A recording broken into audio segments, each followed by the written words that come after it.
네, 안녕하세요. 다운교육에서 중동고 경제를 맡게 된 권소연입니다. 자, 이번에 교육과정 개편이 일어나면서 경제 과목에도 살짝 변화가 있었는데요.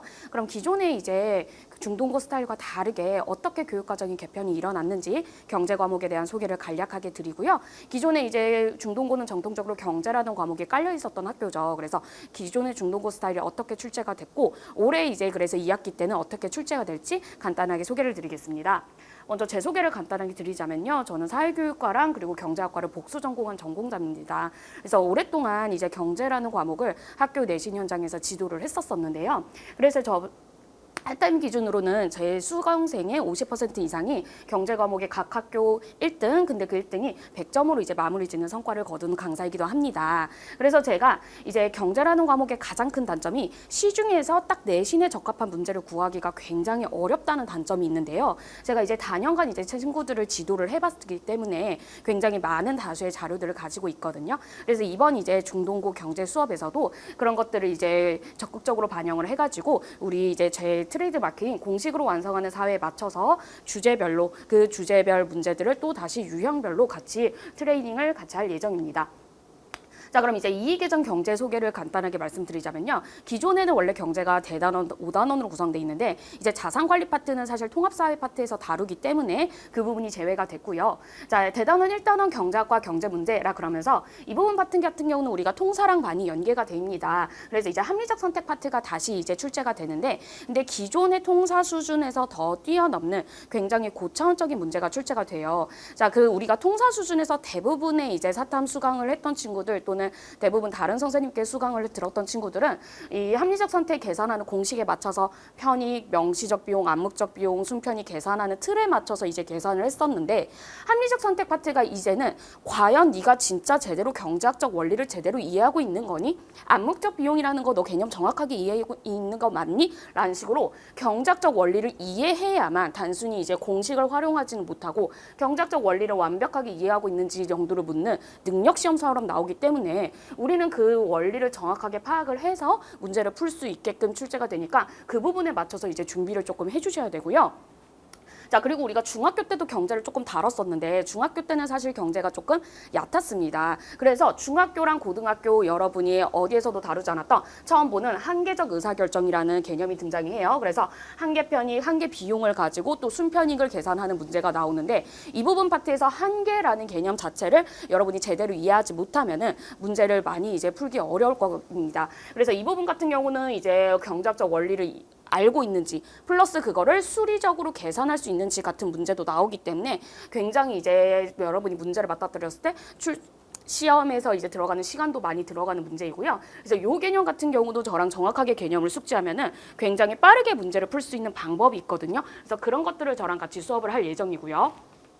아마도 중간고사 범위가 이 미시경제가 다는 못 들어가고 대부분 이제 1단원, 2단원에서 이제 끝나는데 이제 미시경제 파트에서는 여러분이 중학교 때 처음 배웠었던 수요 공급과 균형의 원리가 이제 출제가 됩니다. 자, 이 수요 공급과 균형의 원리도 사실 중학교 때 그냥 단순히 그래프만 그렸었었는데 이제 고등학교 경제 수준에서는 정확하게 수요라는 개념과 수요량이라는 개념 구분하고 있니? 라는 것들 그래서 경제학의 개념, 의미를 정확하게 파악하고 있는지 형태의 문제가 출제가 되고 수요 공급과 균형의 원리는 경제학의 기초입니다. 그래서 이 부분이 정확하게 이제 숙지가 되지 않으면 우리 기말고사 파트의 거시경제랑 국제경제도 수요 공급의 원리를 기초해서 진행이 되기 때문에 이 부분이 같이 무너질 수밖에 없습니다. 그래서 이 부분을 탄탄하게 이제 숙지를 해 주셔야 되고요. 그리고 아마도 이제 2학기 중간고사 범위에서 가장 이제 난도가 높은 부분은 효율성과 잉여 그리고 가격 규제와 같은 파트인데 이 부분 파트에서 사실 이제 중동고 같은 경우는 항상 교과서 외에 유인물을 항상 선생님이 제공을 해주시죠. 그래서 그 부분 파트에서 올해 교육과정에는 빠졌지만 이제 선생님이 그전에는 출제하셨던 탄력성이라는 개념이 추가로 이제 진행이 된다면 굉장히 체감 난도가 높은 파트가 될 예정입니다. 그래서 효율성과 가격 규제, 잉여 그리고 가격 규제에 따라서 어떻게 잉여가 변하는지 이런 부분들도 우리가 유기적으로 이제 잘 판단을 해주셔야 되고 그리고 중동고는 모든 시험이 여러분 아시다시피 주관식의 비중이 굉장히 높은 학교입니다. 그래서 이 부분도 주관식 비중이 굉장히 높게 계속 빈출 주제로 출제가 되니까 이제 정확하게 개념 숙지를 해주셔야 됩니다. 기말고사 파트는 이제 본격적으로 거시경제랑 국제경제가 다른데 여러분이 중학교 때 배웠던 GDP라는 개념을 이런 차원에서도 지출 차원에서도 분배 차원에서도 소득 차원에서 하나의 GDP를 여러 차원에서 계산할 수 있는지, 그리고 이제 국가 경제 차원에서 이제 국가 경제랑 관련된 여러 경제학적 사건들, 예를 들어 실업이라든지 인플레이션 같은 상황들, 여러분들이 그 사태의 원인들, 그리고 그거를 해결할 방법들, 경제 안정화 정책까지 유기적으로 연결이 돼서 문제가 나오기 때문에 해당 파트는 단원별 숙지가 아니라 이 대단원 전체를 아우르는 개념 숙지가 굉장히 필요하고요. 그리고 여기 파트에서는 경제학과 관련된 공식들이 많이 나오는데 그 공식을 정확하게 암기를 하고 그 공식을 변형해서 네가 활용할 수 있는지가 문제가 나와서 좀 체감 난도가 굉장히 높은 파트이기도 합니다. 그리고 경제에서 친구들이 가장 어려워하는 파트가 국제경제죠. 무역 파트는 우리가 이제 비교 우위라 그러면서 통사 때 가볍게 봤었는데 그걸 뛰어넘어서 이제 무역의 전과 후의 이익을 이제 비교하는 거, 그리고 이제 여러분이 조금 일상에서 많이는 들어봤지만 이제 이거를 이제 원리를 정확하게 아는지 환율에 관련된 내용이 나오는데 환율도 이제 정확하게 환율의 변동 요인과 영향 이런 것들이 또 유기적으로 연결이 돼서 나오거든요. 그래서 이 부분이 굉장히 헷갈리고, 그리고 아마 체감 난도가 가장 높은 거는 두 개 나라 환율이 아니라 세 개 나라 환율을 이제 비교하는 방법까지 출제되면 굉장히 난도가 높은데 이런 것들도 사실은 살짝 빨리 풀 수 있는 약간의 팁 같은 것도 있어서 정확하게 원리를 이용하면 그 팁을 적극적으로 활용할 수가 있거든요. 그래서 그런 것들을 어디에서도 이제 교육과정 어디에서도 등장하지 않는 그런 팁들을 저와 같이 이제 숙지를 할 예정입니다. 그래서 중동고 경제 문제는 전통적으로 25문제 중에 주관식 30점 배점으로 출제가 되고요. 올해는 이제 비상교육 교과서가 채택이 됐는데 사실 경제라는 과목은 교과서 암기를 통해서 단순히 문제를 해결할 수는 없습니다. 선생님들이 이제 추가로 제시된 유인물에서 오히려 또 출제 빈도가 굉장히 높고요. 그래서 예상 중간고사 범위 아까 말씀드린 대로 대단원 1단원과 2단원, 그런데 이제 유인물에서 선생님이 이번 교육과정에서 빠졌던 내용들, 예를 들어 탄력성 같은 것들 또는 조세 개념 같은 거 이제 계산할 수 있는지를 이제 출제를 추가로 하신다면은 굉장히 시험에서 우리가 봐야 되는 논점도 올라가고 이제 개념 숙지도 어렵기 때문에 난도가 올라갈 예정이고요. 자, 그리고 중동고 같은 경우는 한 시험에서 굉장히 풀어야 될, 수리적으로 계산해야 될 문제풀이 방법이 굉장히 많이 필요한 학교 중에 하나입니다. 그래서 이 수리적으로 문제를 해결을 해야 되는데 모든 데이터를 정확하게 이제 분석을 하고 또 타학교 대비해서 기본 개념을 확인하는 문제 같은 경우도 국어적인 추론형 문제도 굉장히 출제가 많이 되기 때문에 정확하게 이제 문제 경제학적 원리를 숙지를 해서 그걸 문제풀이 능력으로 이제 활용할 수 있는 그런 방식을 이제 열심히 훈련을 해야 되는 학교 중에 하나고요. 그래서 이제 단순 암기로 풀 수가 없다고 말씀드렸습니다. 모든 문항들이 수능형 문제로 출제가 되고 또 교과서보다는 유인물의 출제 비중이 높은데 그 유인물이 제가 이제 기출을 보면 선생님들이 기존에 나왔던 수능 특강 문제들을 많이 활용을 하셨어요. 그래서 수능 특강을 이제 이용해 가지고 문제를 이제 변형하는 형태의 문제를 많이 연습을 해 주셔야 될 것 같습니다. 자, 그래서 이제 저랑 같이 수업할 때 쓰게 될 이제 교재인데 이제 중동고의 출제 스타일에 맞춰서 이제 경제학적 원리를 따라갈 수 있게, 저와 수업에서 따라갈 수 있게 문제가 구조가 돼 있고요.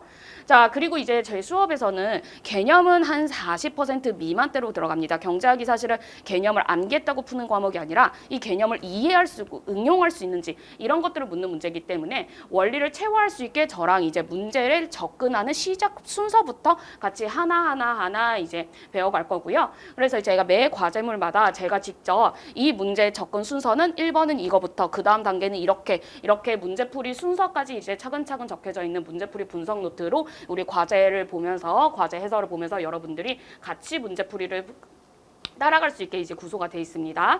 자, 그리고 이제 아까도 말씀드렸다시피 경제는 시중에 나와 있는 문제집들이 굉장히 적고 기존에 나와 있는 문제집들로는 학교 내신을 대비하기가 굉장히 어렵습니다. 근데 이제 제가 가지고 있는 여러 학교의 기출들 그리고 제가 이제 자작으로 만든 문제들을 여러분께 적극적으로 제공할 드릴 예정이고 그것도 여러분들이 이제 체화하기 편하게 소단원별로 유형별로 다시 정리를 해서 이제 제공을 해 드릴 예정이고요. 그리고 저희가 이제 마지막 주차쯤 되면은 계속 저랑 같이 이제 예상 이제 학교 모의고사를 출제를 할 건데 제가 아무래도 전공자다 보니까 최대한 문제 오류가 없게끔 이제 모의고사를 만들어 가지고 여러분들이 학교 시험에 어떤 문제가 나와도 최대한 대비를 가능하도록 이제 도와드리겠습니다.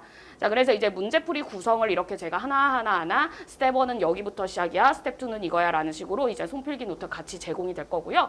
비슷한 유형의 문제들 묶어서 계속 여러분들 연습할 수 있게 제공을 드릴 거고 마찬가지로 전범위 모의고사인데 학교 시험보다는 항상 난도가 높은 문제를 제가 제공을 드립니다. 그래서 학교 시험이 오히려 굉장히 쉽게 느껴질 수 있도록 굉장히 이제 차원 높은 문제들로 구성을 했으니까 여러분들이 저와 수업을 하면서 이 문제들을 적극적으로 이제 활용을 해주셨으면 좋겠습니다. 자, 그리고 이제 항상 상시 질의 응답이 있어서 제가 새벽에도 친구들이랑 항상 적극적으로 소통을 하고 있거든요. 특히 경제는 친구들이 과목 특성상 굉장히 질문이 많은데 하나도 빼놓지 않고 꼼꼼하게 답변을 해드리고 있으니까 저랑 같이 수업을 하면서 2학기 때 굉장히 좋은 성적을 거두셨으면 좋겠습니다. 네, 그러면 여기까지 하겠습니다. 감사합니다.